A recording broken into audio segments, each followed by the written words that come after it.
Welcome to the Rim Break Rodeo. We hope this video helps. In this video, I will explain how to use data validation with VLOOKUP.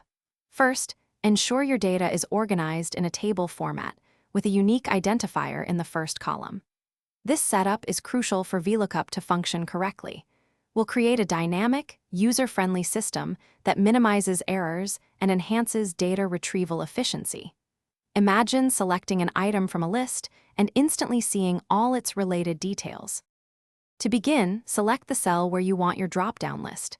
Navigate to the Data tab, then choose Data Validation. In the settings, select List for the Allow option. For the source, highlight the range of cells containing your unique identifiers, perhaps a list of product ID or employee names.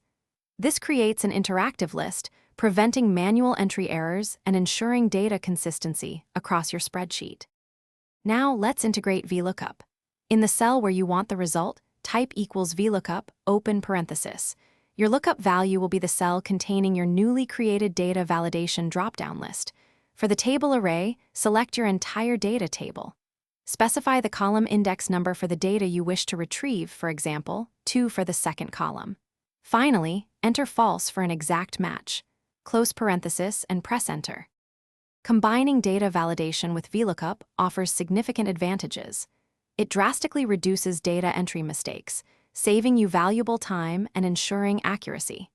Your spreadsheet becomes more intuitive and robust, allowing anyone to quickly access specific information by simply selecting from a list. This method is perfect for dashboards, inventory management, or any scenario requiring efficient, error-free data lookup. It's a powerful duo for streamlined data management. Thanks for watching. Consider subscribing if we helped you.